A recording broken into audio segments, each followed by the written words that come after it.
Radiator fan off. Radiator fan on. Alright, now we're at the basement of the engine lab. Over here is the radiator and the radiator fan. The air pump as well. And then we're going to turn on the fan right now. The switch that turns on a fuel solenoid to allow the fuel to enter the engine, as well as two motors that work for the injection system, moving the fluid through it. This is the key to start it, so here we go.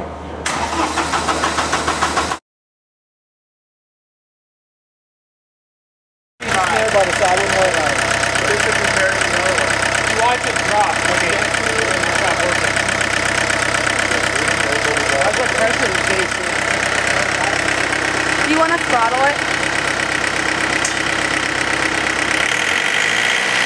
Hold on.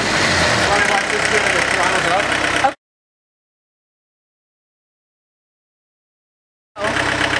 Alright, this is the trends for the temperatures.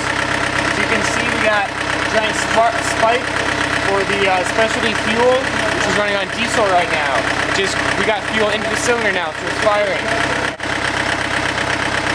It's a PID controller for the radiator fluid downstairs. There are two tanks for our specialty fuels that we can select just by these manual valves. This is one of our lifter primer pumps that brings us through our filter to our selector valve. At the selector valve, as you follow it back, this is our fuel pump for our regular fuel.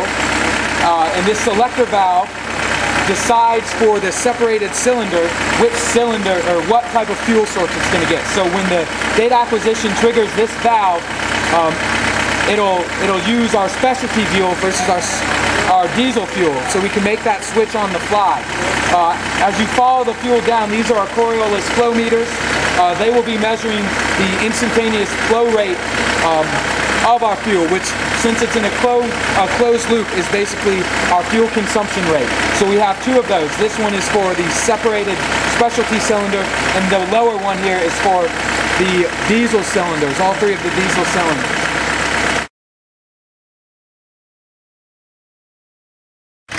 So, as you can see here, this is the separated cylinder for our specialty fuel on the far side.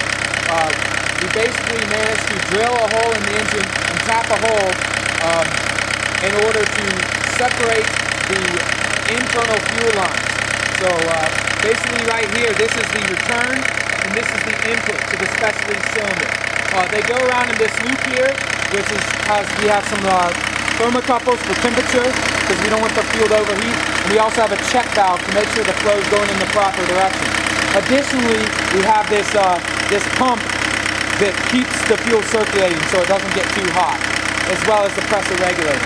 And the rest of the three cylinders are basically operating on the standard fuel injection, except we've also cut out the return line. In a normal engine, the return line goes to the tank, but we put it in a closed loop as we just did over here, as I was explaining.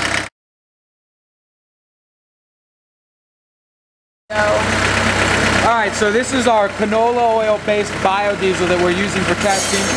This white mark here was where the fuel level was initially.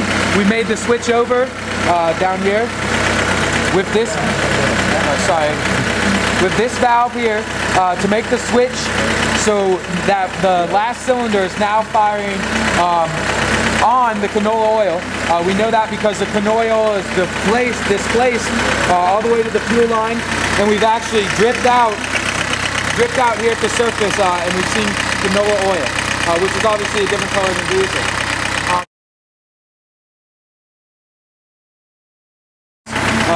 we noticed that the canola oil is burning a little hotter than our regular fuel, our canola-based biodiesel, at around 130 degrees versus 120 degrees. This is where we made the switch off.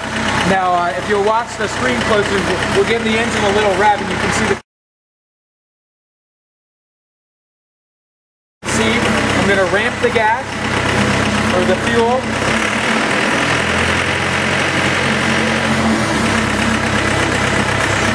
We'll see the correlation. You can see the ramp up in both, small ramp up in both the fuels temperatures.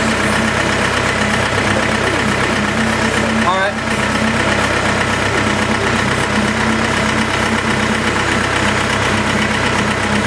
Yellow is diesel and blue is the specialty fuel.